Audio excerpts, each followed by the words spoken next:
e ela, aí chega um ponto que ela começa a deprimir, e ela tem que voltar, supondo assim, Uhum. né? Se ela não conseguir tolerar. Então, às vezes, é mais do que uma escolha.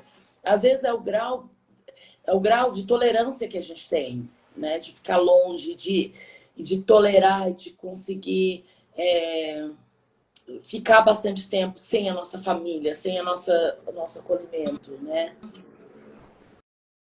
E agora uma dúvida, assim, também, que com a conversa me veio. Você atende muito, identifica, assim, uma crise de identidade? Porque eu penso que é um problema também, que você sai do seu país, talvez com um emprego legal, você tem bens, você já tem seu grupinho de amigos, você já tem uma vida construída. E quando você imigra, você começa do zero de novo. Muitas vezes, a maioria dos casos, você tem que começar num emprego muito inferior ao que você tinha. Então, meio que você fica se perguntando quem eu sou, né? Eu era uma pessoa diferente lá no meu país, e agora aqui eu sou outra, né? Eu não tenho mais meu grupo de amigos, eu não tenho, o meu emprego é diferente, eu tô numa situação pior, né? Porque eu tô começando de novo. Como que lida com essa crise? É engraçado porque quando eu estava conversando com a Beatriz um pouco antes, ela falou assim, acho que foi na sexta-feira que a gente conversou, ela falou assim, por que a pessoa se sujeita? Acho que a gente pode conversar por que a pessoa se sujeita Aham. a passar por tudo isso para estar em outro país, né? E isso me marcou muito, porque é se sujeita. O que quer dizer se sujeita, né? Tipo assim, quer dizer que ela é quase como se fosse uma tortura, é um, é um start, é um tirar uma roupa e vestir outra. O que é Ah. se sujeitar a isso, né? O que significa o sujeitar? E eu acho que quando você fala de identidade, você fala também de se sujeitar, porque, gente, a gente está vendo em Portugal o que está acontecendo. Não sei se vocês estão ligados, mas Portugal está tendo uma crise assim muito séria de xenofobia. Eu conheço casos, eu tive paciente que foi embora de lá, que não tolerou, assim, Uhum. ser, né, Maltratado. maltratado mesmo. Você fala, pô, peraí, né? Não, não é para tanto, né? Então, eu acho que quando a gente fala de identidade, a gente está falando de onde a gente nasceu, quem são as nossas referências, mas também a gente está falando de referências novas, porque eu acho que é isso que a gente estava falando da culturação. Quando a gente pega alguma coisa e coloca nosso também, aprendi isso na Suíça. Eu sei uma historinha super legal disso, que eu acho que tem a ver. Teve uma menina que começou a fazer. Isso eu li, não é paciente. Uma menina que começou a fazer um au pair num país, que eu não lembro onde era. Vamos supor que é na Itália. E aí ela estava cuidando da criança no primeiro dia, e a mãe da criança pegou a criança, trancou ela, falou, empurrou ela pro quartinho dela, fechou o quartinho dela, falou: daqui 2 horas eu volto. E saiu. E a moça ficou assim, ó, olhando pro teto por 2 horas e falou: meu Deus, o que tá acontecendo? Depois ela saiu. Aí, com a dificuldade da língua, que isso também é uma coisa super séria, depois ela entendeu que é a siesta. Que isso é a siesta, que Ah, acontece nos países, que eles tiram 2 horas para descansar. E ela falou que foi um estranhamento para ela e que depois de um tempo ela aderiu e que aí depois que ela voltou para o país dela, ela aderiu isso na vida dela, na vida dela. ela se ajeitou. Então, você não é só uma coisa. Eu acho que a identidade, quando a gente está falando de identidade, é um acúmulo de coisas. Porque se eu perguntar para vocês quem vocês são, provavelmente vocês vão falar: eu sou psicóloga, eu sou casado com não sei quem, eu tenho não sei quantos filhos. Sim, isso são coisas que vocês aderiram. Mas o que você é? Eu sou um acúmulo de coisas. Você é irritado? Sim, às vezes eu sou irritado. Você é bravo? Aham, às vezes eu sou. Você é feliz? Aham, às vezes eu sou. Você é um acúmulo de coisas. É difícil a gente falar o que a gente é. Porque as situações, elas promovem comportamentos nossos e sentimentos nossos. Então, eu acho que a identidade, ela tem a ver com o que a gente é, com o que a gente consegue tolerar e também adicionar de outras culturas, de outros lugares, por que não? Se é legal, por que não? Se faz bem para você, se a siesta é tão legal, adere a siesta para você, Uhum, né? Faz um bem bolado ali. Se, por uhum, exemplo, no seu trabalho, as pessoas comem só um sanduíche, de repente isso é legal para você. Ah, percebi que isso é legal, só um sanduíche. Porque aí arroz, feijão, carne é muito pesado, eu volto com vontade de dormir. De repente, o sanduíche, né? Você introduziu muito bem esse novo hábito, por que não? Então, eu acho difícil a gente falar de uma identidade só, porque eu acho que a gente é composto de muita coisa. E eu acho que, de novo, que nem a gente estava falando, quando mais a gente expandir, quanto mais a gente estiver aberto, mais a gente pode agregar nas nossas experiências, mais a gente tende a ganhar. Eu acho que não é uma coisa ruim, é uma coisa muito boa. Aliás, tem empresas que quando você fala que você teve experiências fora do Brasil, elas gostam muito de contratar, porque aquela pessoa ela tem um grau de resiliência maior, de adaptabilidade A maior. adaptabilidade. Olha que interessante. Quer dizer que ela. Com certeza. Eu, pela minha experiência pessoal, eu digo que eu sou muito mais resiliente, não é muito mais flexível, adaptável ao novo ambiente. E através de muita dor, né? Mas, através de dor, sim. E também por você não ter aonde correr, então você faz ou faz. E também você acaba descobrindo novas habilidades que você achava que você não era capaz, você delegava para outras pessoas porque era mais fácil. E quando você precisa fazer, você acaba vendo que você é capaz. Então, eu acho que reforça a resiliência e também o autoconhecimento, saber até onde você consegue ir. Mas isso também é difícil, né? Esse autoconhecimento, né? A gente, é que talvez a internet tenha aberto essas palavras e talvez não tenha se aprofundado. O que é autoconhecimento? Porque talvez a gente se conheça numa situação super absurda. Até onde eu posso ir? Não sei, porque se seu filho tiver embaixo de um trem, você levanta o trem, você levanta o carro. Isso não é autoconhecimento, né? Isso é uma coisa muito maior. Então, acho que autoconhecimento vai até um certo ponto, assim. Algumas coisas a gente consegue perceber, nossa, eu sei que assim eu fico irritado, eu sei que assim eu fico. Quando eu fico com fome, eu fico muito mal-humorado. Às vezes. Tá, mas às vezes com fome você fica mal-humorado, mas às vezes você tá fazendo uma super viagem legal. Uma viagem que você queria muito. E você ficou 12 horas sem comer, você tá mal-humorado? Não. Você tá super feliz. Mesmo 12 horas sem comer. Então, às vezes esse mito do autoconhecimento, eu acho que mostra que a gente é uma coisa só e não é. A gente é muito plural e a gente é muito imprevisível. Mas eu concordo muito com você que passar por situações de necessidades, que é isso que você está falando, né? Ou eu faço, aqui não tem quem faça por mim, né? E você vai fazer o quê? Você vai falar, mãe, me manda dinheiro em euro para eu sobreviver aqui? Né? Não tem cabimento uma coisa dessa, né? Então, eu acho que quando a gente passa por isso, eu acho que a gente fica mais elástico emocionalmente, de tolerância, fisicamente. A gente cria uma elasticidade muito maior que isso só tende a ganhar. A gente só tende a ganhar com isso. Né? Isso é enriquecimento para nós, pra gente. E entrando nesse tema de elasticidade, né, a gente sempre comenta aqui também um pouco na verdade é o contrário. A gente sempre fala da capacidade que o brasileiro, né, no geral, tem de ser flexível, de se adaptar às situações, né? Porque a gente vê as pessoas, pelo menos aqui na Europa, elas são bem quadradas, Sabem assim, agir no né? improviso, Não né? sabem agir no improviso, tudo muito organizado, planejado. E o brasileiro tá, né, fazendo hoje para viver o amanhã, né? Então, tá acostumado com caos, com estresse, né? Enfim, Isso acaba sendo uma vantagem aqui, essa personalidade. Essa vivência, né? Eu acho que não sei nem se instinto de sobrevivência, né, gente?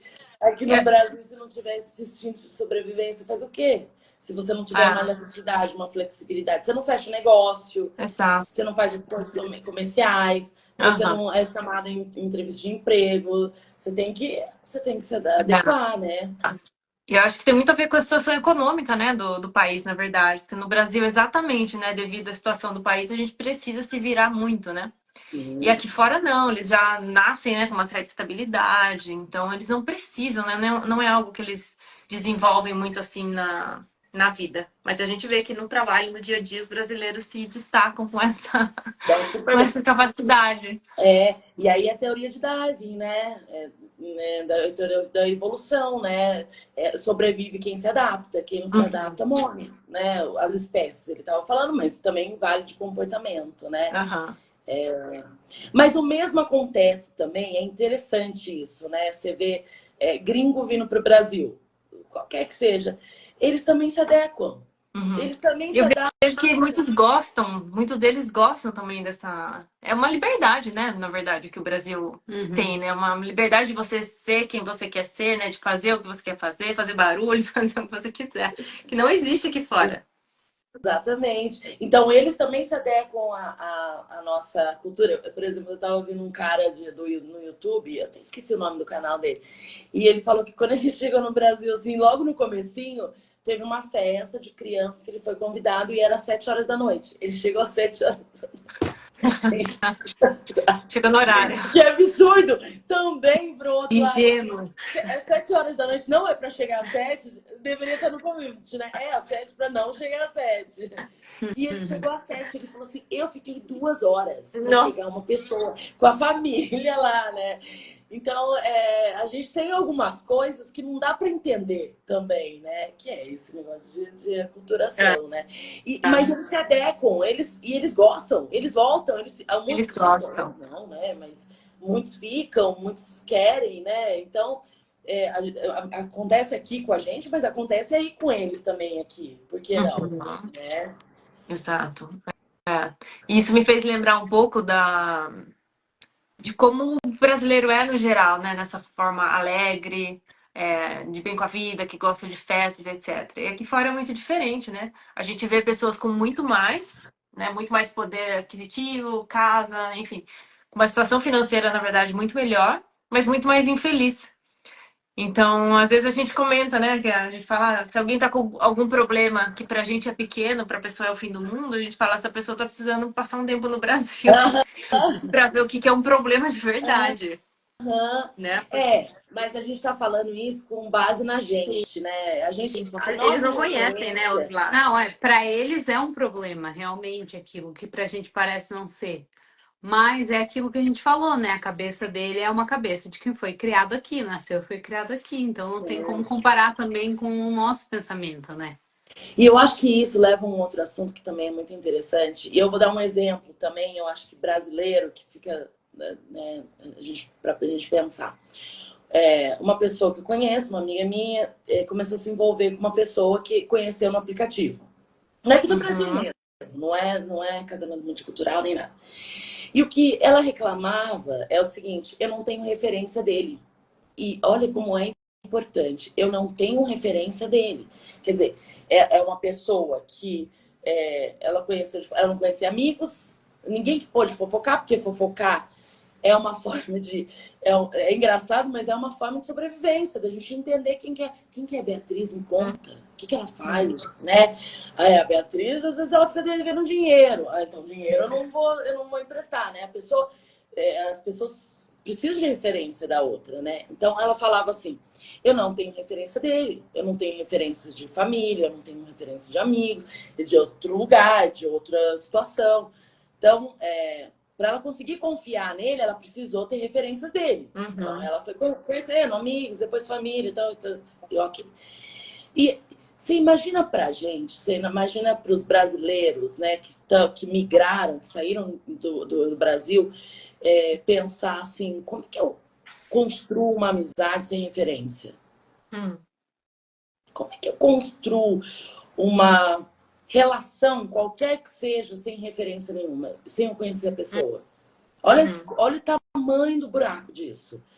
E aí muitas pessoas caem em muitas furadas, porque elas vão lá, ou elas confiam demais, porque elas estão precisando desesperadamente de alguém, ou elas não confiam e elas não conseguem construir uma rede de apoio, né?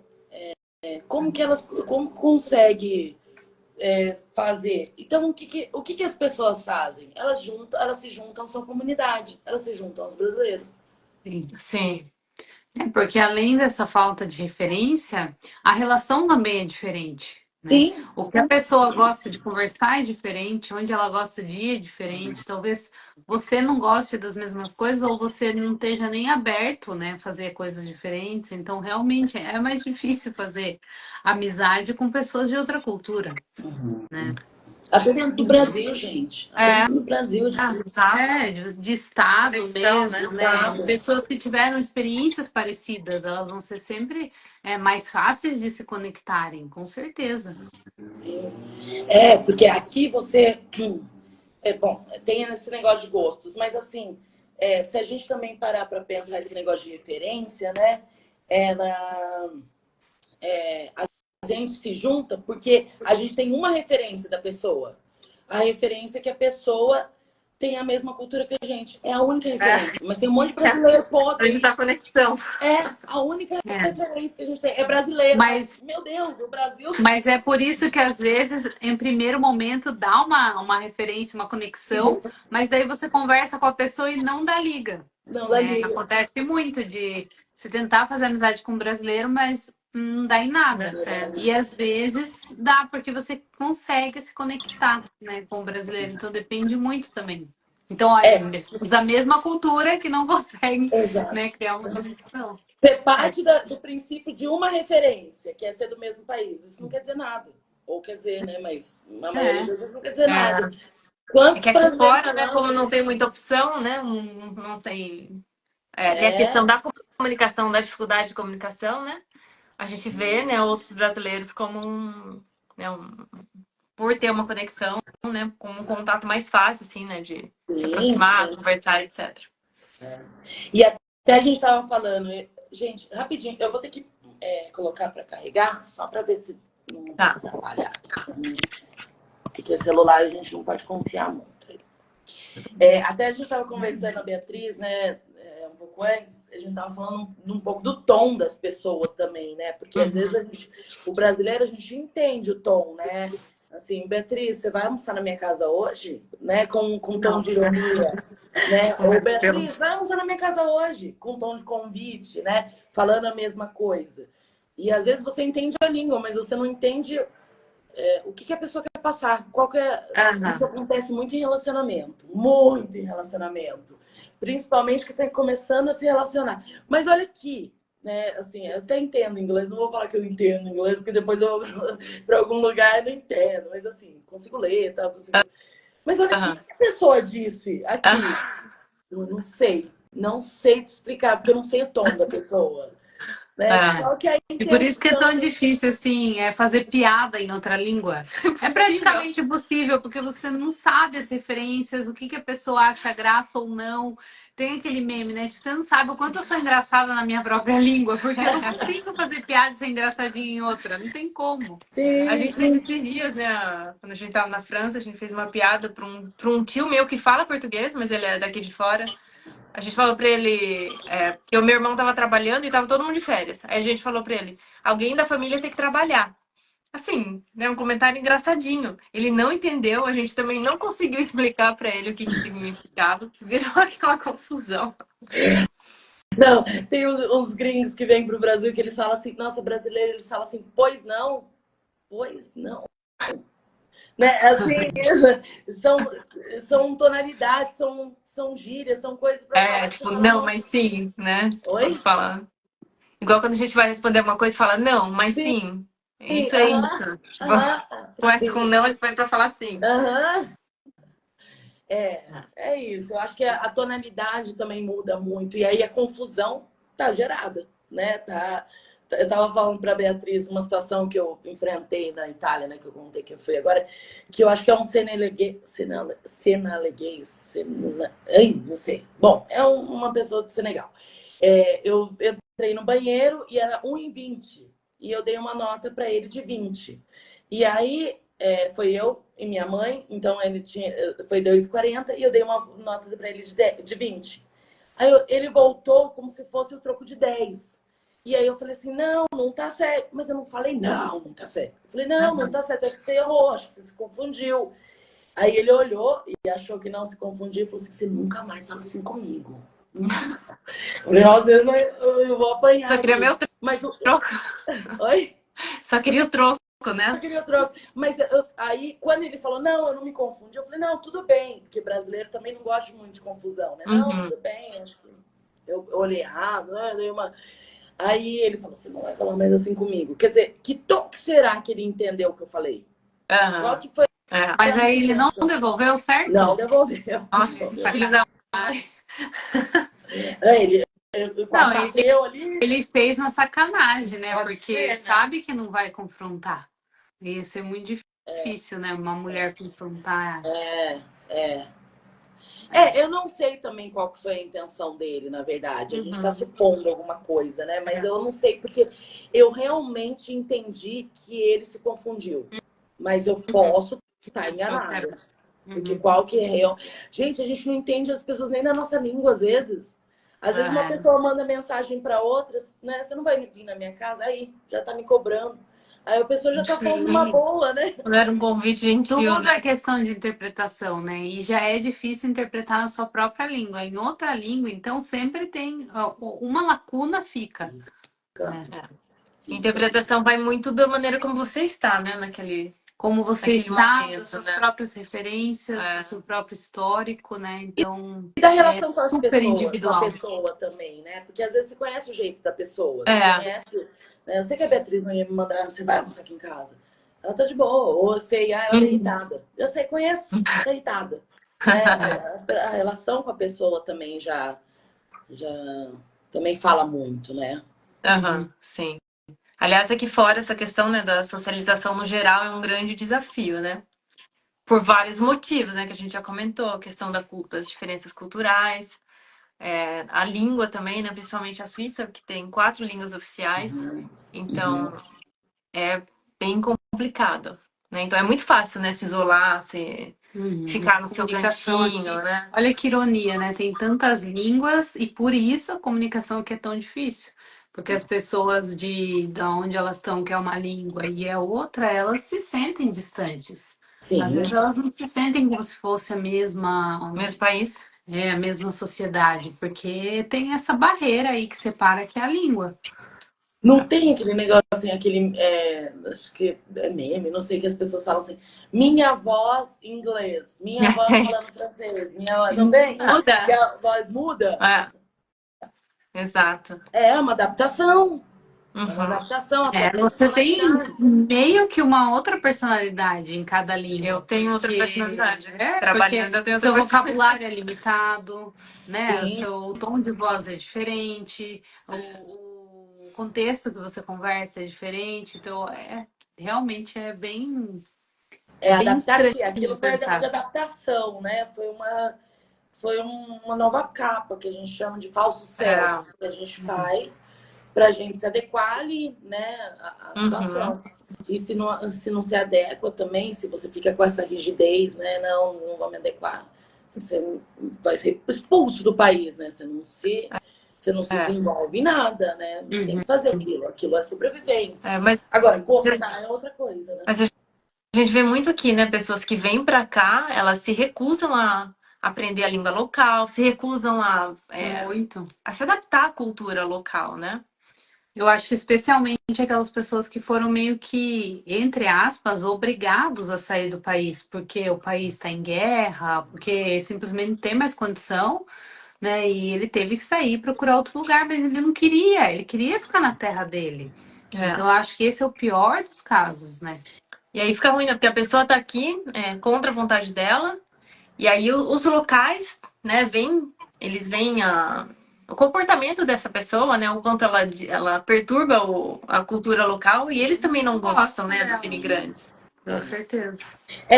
Existe isso de política de direita e esquerda que fala assim, não, tem que deixar migrar, tem que deixar as pessoas migrarem e receber os imigrantes.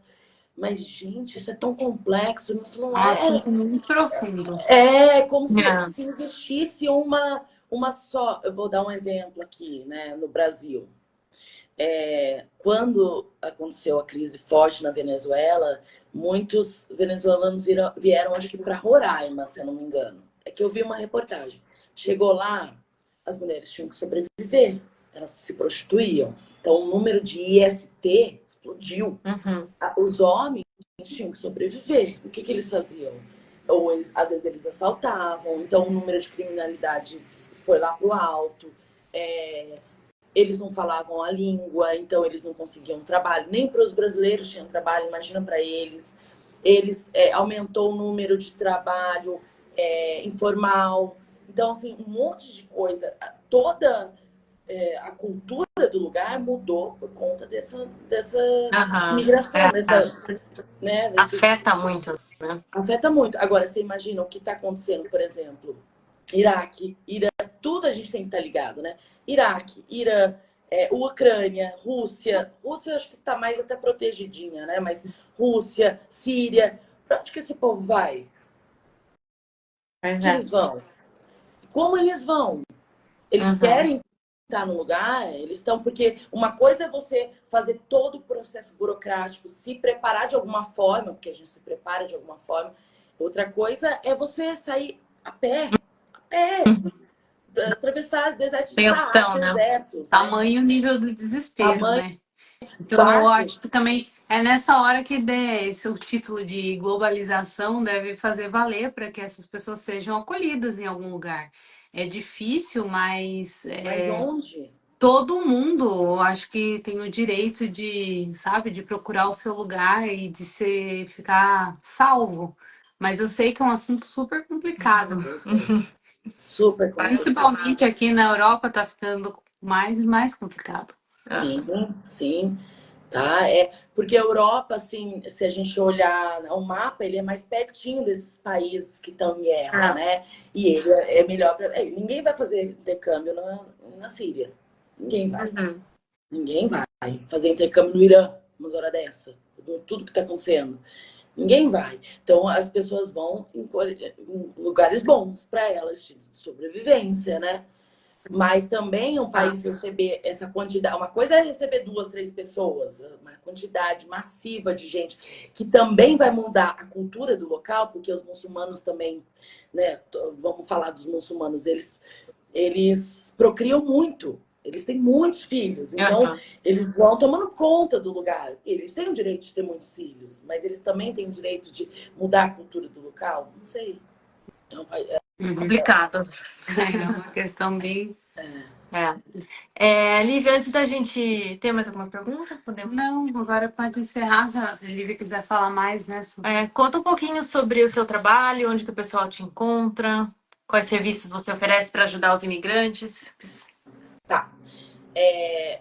A gente está no Instagram, né, no BeWell, e a gente tem um site também, tanto de plantão quanto da BeWell. É só clicar lá, entrar em contato comigo pelo WhatsApp. É super rápido, fácil. Eu respondo, marcar um horário. Se for no plantão, escolhe um horário e fala: olha, esse é meu nome, esse horário é o país que eu tô. E adequar o horário, né? E se for terapia, assim, aquela terapia que a gente faz acompanhamento mais aprofundado, aí eu converso um pouco com a pessoa para entender o que a pessoa precisa e ver se eu sou capaz de ajudá-la, né? Porque não são todas as demandas que eu e a Carolina somos capazes de ajudar. Né? Então é mais ou menos isso. Meninas, espero que o papo tenha sido bom. Foi que vocês muito bom, adorei. Ai, que bom. Tem muito importante. É muito importante falar sobre isso, né? E acho que é um tema recorrente para quem está imigrando, e quem quer imigrar tem que pensar nisso também, se preparar já. E como a gente estava falando da língua, só um adendo que eu já ia falar e acabei esquecendo. Quando você está em outro país, é óbvio que quando você quer passar por um psicólogo do seu próprio país e falar a sua própria língua. Então, por isso que é muito importante o trabalho de vocês. Porque imagina ir aqui falar com um psicólogo em alemão ou em inglês. Simplesmente você não consegue nem expressar, né? Expressar o que você está sentindo. É difícil em português. Então, é importante esse atendimento online que possibilita isso mesmo de qualquer parte do mundo. Você conseguir atender, sabe? Muito importante. Mas tem um adendo aí. Eu acho que a gente tem que prestar muita atenção, porque os psicólogos, para eles atenderem essa demanda, eles têm que estudar. E eles têm que estar ligados que, é que nem eu estava falando com a Beatriz, todos os assuntos do imigrante passa pelo assunto imigração. Você pode falar uma coisa nada a ver. Você pode falar: eu estava em casa tomando café. Sim, mas seu café não é igual ao do Brasil. Você se adaptou ao café daí? Né? A gente come café pilão. Vocês quê? A gente compra café brasileiro aqui, porque a Ah, gente não se adaptou ao café. Tá vendo? Passou pelo assunto de imigração. Então, a psicóloga que a pessoa, o psicólogo que a pessoa vai escolher para ela tem que estar ligado nesse assunto. Ela tem que estar entendendo desse assunto, porque não é só a técnica psicológica, é também o aprofundamento de o que é ser imigrante, o que é imigrar, o que os imigrantes passam, as dificuldades que as pessoas passam, o que é a aculturação, Então, estudar bastante, porque todo e qualquer... Você pode estar falando assim, eu estava falando com meu marido, eu e meu marido, a gente estava falando sobre o final de semana, tá, mas aí vocês já não estão, vocês não vão visitar a sogra, vocês não vão visitar sobrinho, vocês não vão visitar, né? Tudo, vocês não vão comer lanchão, podrão, sei lá, tudo passa pela história da imigração. Então, é muito legal procurar um profissional que fale a sua língua, mas que saiba, que entenda sobre imigração também, que compreenda a complexidade da imigração. Para conseguir ajudar, né? Para conseguir ajudar. Legal. Antes da gente fechar, deixa eu tirar um print para a gente postar. Calma aí, então. Deixa eu fazer uma carinha. Posso? Pode ir.